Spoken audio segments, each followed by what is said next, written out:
PTI نے speaker قومی assembly کو عمر ایوب، جنید اکبر، عامر ڈوگر، خواجہ شیراز، عادل خان بازئی کے نام بھیجے۔ شیخ وقاص اکرم کے نام فہرست میں سے نکال دیا گیا تھا۔ پارلیمنٹ کا مشترکہ اجلاس، اپوزیشن کے شور شرابے میں 4 بل منظور، باقی مؤخر۔ اپوزیشن اراکین کا احتجاج، او کی آوازیں، نعرہ بازی، ایجنڈے کی کاپیاں پھاڑ دیں۔ PTI ارکان پوسٹرز اور پلے کارڈز لے کر ایوان میں آئے۔ عمر ایوب کو نقطہ اعتراض پر بات کرنے کی اجازت نہ ملی۔ بلاول بھٹو اجلاس ختم ہونے کے بعد ایوان میں پہنچے۔ پیکا ایکٹ کے خلاف صحافیوں کا بھی احتجاج۔ مزید تفصیلات اس رپورٹ میں دیکھیے۔ پارلیمنٹ کا مشترکہ اجلاس، اپوزیشن کا شور شرابہ، احتجاج، او کی آوازیں، نعرے بازی، ایجنڈے کی کاپیاں پھاڑ دی۔ PTI ارکان پوسٹرز اور پلے کارڈز لے کر ایوان میں داخل ہوئے۔ عمر ایوب کا نقطہ اعتراض پر بات کرنے کا ارادہ، اسپیکر نے بات کرنے کی اجازت نہ دی۔ اپوزیشن کے شور شرابے میں بلوں کی منظوری، 12 بلوں میں سے 4 منظور، 8 مؤخر۔ مجلس شورا نے نیشنل ایکسیلنس انسٹیٹیوٹ بل 2024، قومی ادارہ برائے ٹیکنالوجی بل 2024، درآمدات برآمدات ترمیمی بل 2023 اور تجارتی تنظیمات ترمیمی بل 2021 کثرت رائے سے منظور کر لیے۔ NFC ادارہ برائے انجینئرنگ اور technology Multan, national skills university, وفاقی اردو یونیورسٹی ترمیمی بل سمیت وزارت تعلیم کے بل مؤخر۔ صرف 18 منٹ جاری رہنے والا پارلیمنٹ کا مشترکہ اجلاس 12 فروری تک ملتوی۔ بلاول بھٹو زرداری مشترکہ اجلاس ختم ہونے کے بعد ایوان میں پہنچے۔ مشترکہ اجلاس میں پیکا ایکٹ کے خلاف صحافی کالی پٹیاں باندھ کر پریس گیلری میں آئے۔ صحافیوں نے پیکا ایکٹ نامنظور کے نعرے لگائے۔ اجلاس کے ختم ہونے پر صحافیوں کا پارلیمنٹ کے باہر بھی احتجاج۔ علامہ راجہ ناصر عباس اور عمر ایوب، زرتاج گل اور شاہد کھٹک بھی احتجاج میں شریک ہوئے۔ وزیر دفاع خواجہ آصف کی پریس کانفرنس، جب ادارے حرکت میں نہ آئیں تو اللہ کی پکڑ آ جاتی ہے۔ میں جب بات کرتا ہوں تو میری بات کو روکنے کے لیے میڈیا پر دولت کی دیوار کھڑی کی جاتی ہے۔ اب حکومت ملک ریاض پر ہاتھ ڈالے گی۔ حکومت ملک ریاض کو عرب امارات سے واپس لائے گی۔ اس حوالے سے معاہدہ موجود ہے۔ یہ غلط فہمی نہیں ہونی چاہیے کہ انہیں کسی قسم کا ریلیف ملے گا۔ ملک ریاض کو پاکستان لایا جائے گا اور ان پر تمام مقدمات چلائے جائیں گے۔ ریاست نے بالآخر 3 دہائیوں کی چھوٹ کے بعد ان کے گریبان پر ہاتھ ڈال لیا ہے۔ اگر یہ باہر کاروبار کرنا چاہتے ہیں تو ریاست لوگوں کو انتباہ کر سکتی ہے کہ ان کے کاروبار میں پیسہ نہ لگائیں۔ اگر کوئی سمجھے یا کسی کو کوئی خوش فہمی یا غلط فہمی ہو کہ یہ کسی طرح کوئی کمپرومائز ہوگا، ان کو کوئی ریلیف ملے گی، نہ ہمارا عدالتی سسٹم ان کو ریلیف دے گا، نہ کوئی سیاسی قوت جو ہے یہ افورڈ کر سکتی ہے کہ ان کو اب ریلیف دلائے۔ ان کی اگر ایکسٹریڈیشن کی پروسیڈنگ سٹارٹ کی جاتی ہیں تو ان کو یہاں بھی لایا جائے گا۔ Accountability at the highest level, ultimately 25-30 سال کی چھوٹ کے بعد جو ہے ان کے گریبان پہ ہاتھ ڈال لیا ہے۔ 70 سے زائد چھوٹی بڑی گاڑیاں شائع خورنوش اور ادویات لے کر پارا چنار پہنچ گئیں۔ گورنر ہاؤس پشاور میں متاثرین کرم کے لیے امداد فراہمی کی تقریب کا انعقاد۔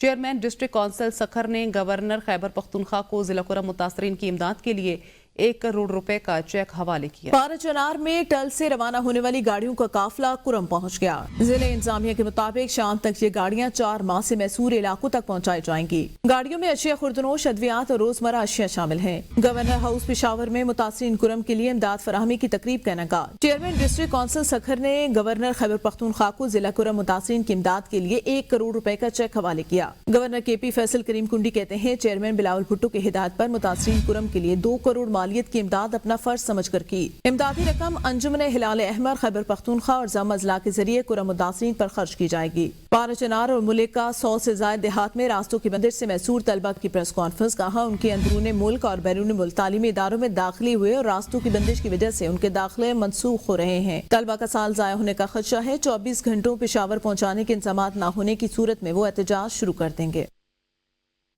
اساتذہ اور سندھ حکومت کے درمیان ڈیڈ لاک برقرار۔ سندھ کی جامعات میں کلاسز کے بائیکاٹ کا 7واں روز ہے۔ اساتذہ و طلبہ کا پریس کلب پر مظاہرہ بھی بے سود رہا۔ جامعہ کے اساتذہ نے والدین و طلبہ کے نام کھلا خط جاری کر دیا۔ ففا نے وزیر اعلیٰ سندھ کے نام کھلا خط لکھ ڈالا۔ بیوروکریٹ اور نان PhD وائس چانسلرز بنانے کے خلاف اساتذہ کا 2 ٹوک موقف۔ وائس چانسلرز کی تقرری کے لیے جامعات ایکٹ میں مجوزہ ترامیم واپس نہ لیے جانے تک احتجاج جاری رہے گا۔ Federation of all Pakistan academic staff association Sindh کی اپیل پر تدریسی عمل معطل ہے۔ جامعہ سندھ سمیت سندھ کی 17 جامعات میں اساتذہ بائیکاٹ پر ہیں۔ حکومتی فیصلے کے خلاف 16 جنوری سے تدریسی عمل کا بائیکاٹ جاری ہے۔ وائس چانسلرز کی تقرری کے لیے جامعات ایکٹ میں مجوزہ ترامیم واپس لی جائیں۔ وزیر اعلیٰ سندھ نے بل واپس نہ لینے کا اعلان کیا۔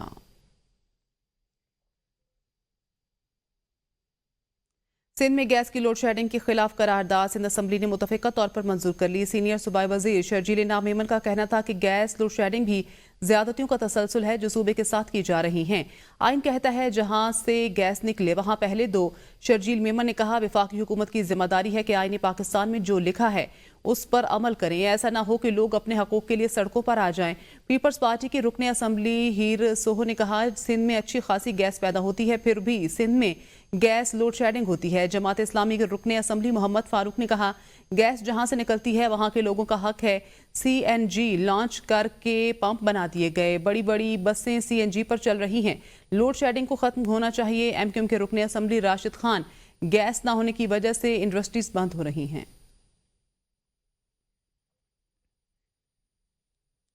اپوزیشن لیڈر عمر ایوب خان کی میڈیا سے گفتگو۔ حکومت سے کہا تھا کہ مذاکرات کو سنجیدہ لیں۔ ہمارے مطالبے تھے کہ ہماری بانی PTI سے ملاقات کرائی جائے، اسیران کو رہا کیا جائے، جوڈیشل کمیشن بنایا جائے جو کہ یہ نہیں کر سکے۔ آج ملک انتشار اور بدامنی کا شکار ہے۔ 26ویں ترمیم کے بعد عدلیہ کو کمزور کیا گیا۔ تحریک انصاف اور ہمارے اتحادیوں نے پیشکش کی، نیگوسیشنز کی، اس کے بعد ہماری اسیران کی رہائی وہ انہوں نے نہیں کرائی۔ کمیشن ایک چھوٹی چیز تھی، 9 مئی کا کمیشن اور 26 نومبر کا کمیشن، وہ بھی نہیں کیا انہوں نے، بلکہ الٹا ہمارے نیگوسیشن ٹیم کے ممبر صاحبزادہ حامد رضا صاحب کے مدرسے پہ پنجاب پولیس اور ایجنسیز نے دھاوا بول دیا۔ یہ چیزیں ہم سے برداشت نہیں ہوتی۔ آج آپ دیکھ لیں ملک میں لاقانونیت، بے روزگاری، معیشت تباہ، ان ساری چیزوں کے اوپر ہم نے آواز اٹھانی ہے۔ PTI نے بدنیتی پر مبنی عجلت میں فیصلہ کیا، بنا کسی وجہ کے مذاکرات ختم کیے۔ وفاقی وزیر اطلاعات عطا اللہ تارڑ نے کہا جواب کا انتظار کرنا ڈیڈ لائن تک لازم تھا، اب ذمہ داری PTI پر ہے۔ عطا تارڑ کا کہنا ہے PTI مذاکراتی کمیٹی کے مطالبات کے جواب میں ہمارا جواب آنا تھا جس کے لیے سیر حاصل گفتگو کی گئی تھی۔ ضروری نہیں کہ کمیشن بنے، درمیانی راستے پر غور ہو رہا تھا۔ PTI والے جائز بہانہ ڈھونڈ لیتے کہ لگتا ان کے ساتھ زیادتی ہوئی ہے۔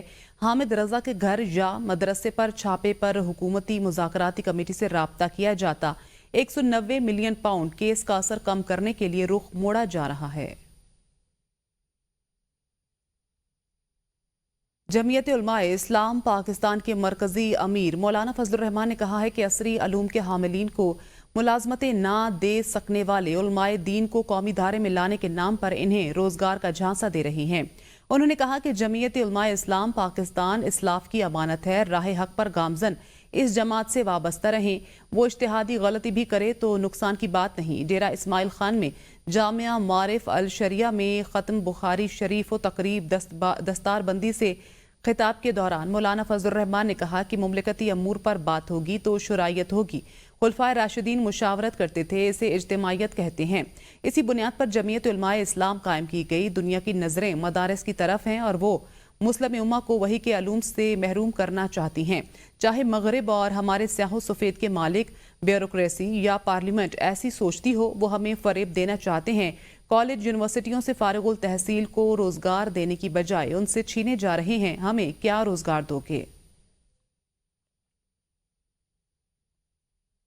بانی PTI کی ہدایت پر بیرسٹر سیف کی جماعت اسلامی کے ہیڈ کوارٹر منصورہ احمد پارٹی قیادت کی جانب سے خصوصی پیغام پہنچایا۔ ملاقات میں قائدین نے ملکی مجموعی سیاسی صورتحال پر تفصیلی تبادلہ خیال کیا۔ بیرسٹر سیف نے کہا مینڈیٹ چھینے جانے کے حوالے سے جماعت کی طرف سے حالیہ بیان پر ان کے قائدین کا شکریہ ادا کرتے ہیں۔ لیاقت بلوچ نے کہا عوام مہنگائی میں حقیقی کمی چاہتے ہیں، مسائل کا حل دانش مندی سے نکل سکتا ہے۔ بیرسٹر سیف نے وزیر اعلیٰ کی طرف سے مشاورتی اجلاس میں شرکت کا دعوت نامہ بھی جماعت کی قیادت کو پیش کیا۔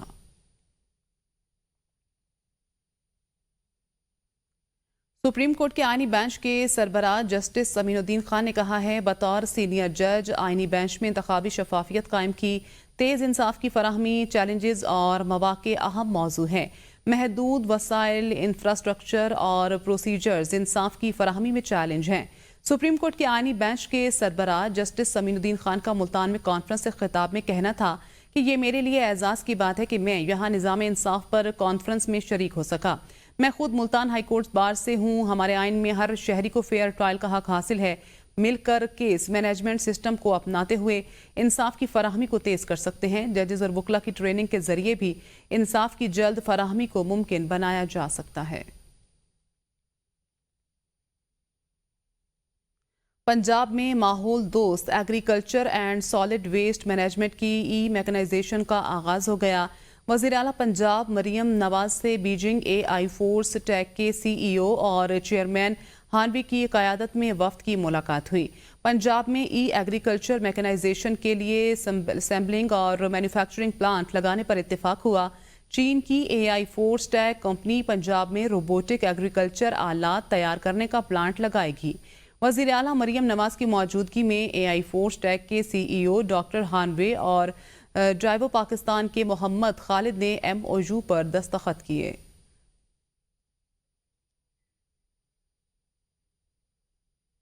وزیر اعلیٰ خیبر پختونخوا نے ترقیاتی اور فلاحی منصوبوں کو میرٹ کی بنیاد پر شفاف انداز میں وقت مقررہ کے اندر مکمل کرنے کی ہدایت کی۔ صوبائی کابینہ اجلاس میں Khyber Pakhtunkhwa solarization of houses initiative کے منصوبے کو سالانہ ترقیاتی پروگرام 2024-25 میں شامل کرنے کی منظوری دی گئی۔ منصوبے کے تحت صوبہ بھر میں 1,30,000 گھرانوں کو سولرائز کیا جائے گا۔ سولر اسکیم گھرانوں کو اضلاع کی آبادی کے تناسب سے قرعہ اندازی کے ذریعے فراہم ہوگی۔ اجلاس میں وزیر اعلیٰ نے اسمال انڈسٹریز ڈیولپمنٹ بورڈ کے ووڈ ورکنگ مراکز کی مکمل فعالی اور بہتر انتظام کے لیے جامع رپورٹ طلب کر لی۔ محکمہ سیاحت و ثقافت کی جانب سے سیاحوں کی وادی ہنزا میں 3 روزہ سرمائی کھیلوں کا آغاز۔ آئس ہاکی مقابلوں میں 10 ٹیمیں حصہ لے رہی ہیں، جس میں خواتین کی ٹیمیں بھی شامل ہیں۔ دیکھتے ہیں ہنزا سے کرن قاسم کی یہ رپورٹ۔ وادی ہنزا میں سرمائی کھیلوں کا شاندار افتتاح۔ گلگت بلتستان میں خون جما دینے والی سردی میں سرمائی کھیلوں نے لہو گرما دیا۔ قومی پرچم کے ساتھ آئس گراؤنڈ میں ایتھلیٹ کا مارچ، مقامی افراد نے علاقائی رقص کر کے کھیل کا مزہ دوبالا کر دیا۔ آئس ہاکی مقابلوں میں 10 ٹیمیں حصہ لے رہی ہیں، جن میں 2 ٹیمیں خواتین کی بھی شامل ہیں۔ سیکرٹری ٹورزم ضمیر عباس کہتے ہیں کھیلوں کا مقصد گلگت بلتستان میں سرمائی سیاحت کو فروغ دینا اور سیاحت سے وابستہ نوجوانوں کو روزگار کے مواقع بھی میسر ہوں گے۔ سرمائی سیاحت جو ہے وہ ہماری بہت سارے چیلنجز کی وجہ سے ایسی نہیں ہو پاتی جیسے گرمیوں میں ہو سکتی ہے۔ ایسا موقع فراہم کیا جائے کہ ہم ایک جشن منا سکیں، تفریح کا ایک موقع فراہم ہو۔ یوتھ کو ایک ایکسلنٹ سپورٹ فیسلٹی دے دیں جن سے ان کا مینٹل اور فزیکل ڈیولپمنٹ ہو۔ ہم گلگت بلتستان میں ونٹر ٹورزم کو پروموٹ کریں۔ گلگت بلتستان میں سرمائی سیاحت کو فروغ دے کر خطہ تعمیر و ترقی کی جانب گامزن ہوگا۔ مرتضی آباد میں سرمائی کھیل 3 روز تک جاری رہے گا۔ نیوز اسٹوڈیو سے فی الوقت اتنا ہی، دیکھتے رہیے